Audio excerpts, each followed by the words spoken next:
बाद आज की चैनल के कार्यक्रम सुपर 30 में आपका स्वागत है। मैं हूं निपुण भार्गव और पेश है आज की 30 बड़ी खबरें। अमेरिकी राष्ट्रपति डोनाल्ड ट्रंप ने इजरायल को ईरान पर हमला न करने की दी चेतावनी। कहा ऐसा करना युद्ध विराम का उल्लंघन होगा।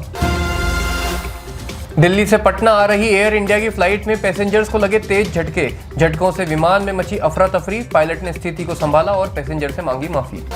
चीन और अमेरिका के बाद छठी पीढ़ी के लड़ाकू विमान विकसित करने की दौड़ में दक्षिण कोरिया हुआ शामिल। कोरिया एरोस्पेस इंडस्ट्रीज के अनुसार वे 4.5 पीढ़ी के लड़ाकू विमान और मानव रहित हवाई वाहनों में इस्तेमाल तकनीक को उन्नत करके छठी पीढ़ी के विमान बनाएंगे। शुभांशु शुक्ला के परिवार ने मनाया जश्न। बता दें कि इस मिशन का संचालन भारत के IAF group captain Shubhanshu Shukla कर रहे हैं। केंद्रीय मंत्री डॉक्टर जितेंद्र सिंह, भारत में ऑस्ट्रेलियाई उच्चायुक्त फिलिप ग्रीन, दक्षिण ऑस्ट्रेलिया के गवर्नर फ्रांसिस एडमसन और अन्य लोगों ने फ्लोरिडा, अमेरिका में नासा के केनेडी स्पेस सेंटर से एक्सियोम 4 मिशन को लॉन्च होने पर जश्न मनाते हुए खुशी जाहिर की। भारतीय खगोल भौतिकी संस्थान के पूर्व वैज्ञानिक और प्रोफेसर आरसी कपूर कहते हैं कि हमारे अंतरिक्ष यात्री अब अंतर्राष्ट्रीय अंतरिक्ष स्टेशन जा रहे हैं, जो हमारे लिए एक बहुत ही असाधारण अवसर है, क्योंकि हमारे अंतरिक्ष यात्री विभिन्न प्रणालियों से अभ्यस्त होने जा रहे हैं। साउथ ऑस्ट्रेलिया की गवर्नर फ्रांसिस एडमसन एसी ने कहा कि मैं इस प्रक्षेपण की सफलता की कामना करती हूँ। यह भारत के लिए बहुत बड़ी उपलब्धि होगी। इसे यहाँ तक पहुँचने में समय लगा है और मुझे पता है कि इसके सफल प्रक्षेपण की खबर सुनकर पूरा देश खुश होगा। बीजेपी को संविधान पर भरोसा नहीं, कांग्रेस नेता विजय वडेट्टीवार का बयान। कहा यह हास्यास्पद है कि भाजपा इसे संविधान हत्या दिवस कह रहे हैं। ऐसा इसलिए क्योंकि वे हर दिन संविधान बदलने की बात करते हैं। उनके यूपी के सीएम मनुस्मृति को टेबल पर रखकर बात करते हैं। उन्हें संविधान पर विश्वास नहीं है। आपातकाल लोकतंत्र के इतिहास का सबसे बड़ा कलंक, रक्षा मंत्री शिवराज सिंह चौहान की टिप्पणी। कहा देश कभी नहीं भूलेगा कि वह दिन स्वतंत्र भारत के लोकतांत्रिक इतिहास का सबसे बड़ा कलंक है। उत्तर प्रदेश के डिप्टी सीएम ब्रजेश पाठक ने कहा कि आज के दिन 1975 में कांग्रेस ने आपातकाल लगाया था और संविधान की धज्जियां उड़ाई थी। हम सब कांग्रेस के कुकृत्यों को देश की जनता तक पहुंचाने का काम करेंगे। लाखों लोगों को जेल में डाला गया और कांग्रेस ने ये सब सिर्फ अपने नेता की कुर्सी बचाने के लिए किया। आपातकाल के 50 साल पूरे होने पर भाजपा सरकार आज संविधान हत्या दिवस मना रही है। कांग्रेस नेता प्रमोद तिवारी ने कहा, सरकार जिस तरह से अपने संसाधनों का इस्तेमाल कर अवसर का लाभ उठा रही है, जनादेश तो पहले ही आ गया था, लेकिन आज देश अघोषित आपातकाल झेल रहा है। इंदिरा गांधी लोकतंत्र की चौकीदार थी, संजय राउत ने दिया बयान। कहा संविधान का पूरा सम्मान करते हुए इंदिरा गांधी ने उस समय आपातकाल लगाया था। लोकतंत्र में आपातकाल को संवैधानिक मान्यता प्राप्त है, इसलिए आप इसे संविधान हत्या दिवस नहीं मान सकते। केंद्रीय गृह मंत्री अमित शाह आज the emergency diaries years that forced a leader नामक पुस्तक का विमोचन करेंगे। इस पुस्तक में पूर्व प्रधानमंत्री एचडी देवगौड़ा द्वारा लिखी गई विशेष प्रस्तावना है।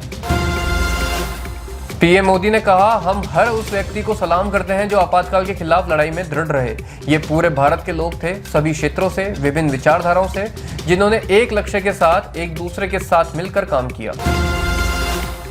अमेरिका की राष्ट्रीय खुफिया एजेंसी ने किया रिपोर्ट का दावा। अमेरिकी हमलों से ईरान के परमाणु कार्यक्रम में कुछ महीनों की देरी हुई है, लेकिन यह पूरी तरह से खत्म नहीं हुआ है।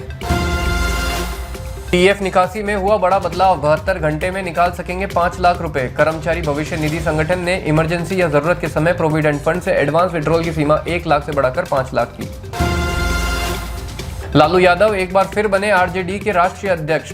बता दें कि लालू यादव 13वीं बार आरजेडी के नेशनल प्रेसिडेंट बने हैं। अहमदाबाद में दुर्घटनाग्रस्त विमान के ब्लैक बॉक्स की जांच भारत में। केंद्रीय नागरिक विमानन मंत्री राममोहन नायडू ने मंगलवार को कहा कि 12 जून को अहमदाबाद में दुर्घटनाग्रस्त हुए एयर इंडिया विमान का ब्लैक बॉक्स भारत में ही है और विमान दुर्घटना जांच ब्यूरो इसकी जांच कर रहा है। नायडू के बयान में ब्लैक बॉक्स को जांच के लिए विदेश भेजे जाने की खबरों को खारिज किया। जम्मू कश्मीर के सीएम उमर अब्दुल्ला ने कहा है कि पहलगाम आतंकी हमले में कोई स्थानीय व्यक्ति शामिल नहीं है। जिन लोगों ने हमला किया और 26 निर्दोष लोगों की हत्या की, वे सभी भारी लोग थे। एनआईए ने उनकी सहायता करने वाले 2 व्यक्तियों को गिरफ्तार किया है, लेकिन मेरा मानना है कि एनआईए को मामले की जांच करने दें। भाजपा सांसद संबित पात्रा ने कहा, आपातकाल के रूप में 50 साल पहले लोकतंत्र पर हमला हुआ था। स्वाभाविक रूप से इतिहास को कभी नहीं भूलना चाहिए, इतिहास से सबक लेना चाहिए और इतिहास में की गई गलतियों को लोकतांत्रिक देश में कभी नहीं दोहराया जाना चाहिए। आगरा के फतेहाबाद और बादशाही बाग का नाम बदलने की तैयारी हो रही है। प्रस्ताव के मुताबिक फतेहाबाद का नाम सिंदूरपुरम और बादशाही बाग का नाम ब्रह्मपुरम रखा जाएगा। जिला अध्यक्ष द्वारा बोर्ड बैठक में यह प्रस्ताव पास कर राज्य सरकार को भेजा गया है। सीडीएस की शक्तियों में इजाफा, रक्षा मंत्रालय ने लिया बड़ा फैसला। थल सेना, नौसेना और वायुसेना के लिए संयुक्त निर्देश जारी करने का दिया अधिकार। बिहार चुनाव से पहले नीतीश सरकार का बड़ा फैसला, गरीब परिवारों के लिए हर पंचायत में बनेंगे मैरिज हॉल, 40 अरब होंगे खर्च। सीमा पार आतंक के दोषियों को सजा दिलाना जरूरी, एससीओ की बैठक में बोले अजीत डोभाल। गलत साबित हुआ आईएमडी का पूर्वानुमान, दिल्ली में मानसून की एंट्री में हुई देरी।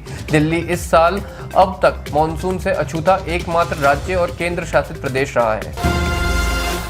भारत नेपाल के शीर्ष अधिकारियों की बैठक, सुरक्षा और रक्षा सहयोग पर हुई अहम बातचीत।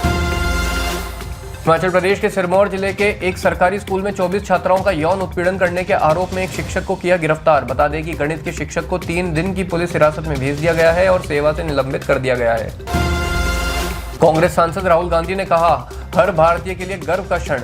एक्सियोम 4 मिशन के सफल लॉन्चिंग पर बोले राहुल। ग्रुप कैप्टन शुभांशु शुक्ला को दी शुभकामनाएं। हिमाचल के कुल्लू की सैंज घाटी में बादल फटा, जीवा नाले में आया सैलाब, लोगों में दहशत का माहौल, सरकार ने जारी की एडवाइजरी। कैबिनेट बैठक में लिए गए 3 बड़े फैसले। पुणे मेट्रो विस्तार के लिए 3,626 करोड़ रुपए पारित किए। झरिया भूमिगत आग का बहुत पुराना मुद्दा है, इसके लिए 5,940 करोड़ रुपए संशोधित मास्टर प्लान स्वीकृत किया। और तीसरा, आगरा में 111 करोड़ रुपए की लागत से अंतर्राष्ट्रीय आलू केंद्र स्थापित किया जाएगा। सुपर 30 में आज के लिए इतना ही। कल फिर आपसे मुलाकात होगी, तब तक के लिए देखते रहिए बात आज की। धन्यवाद।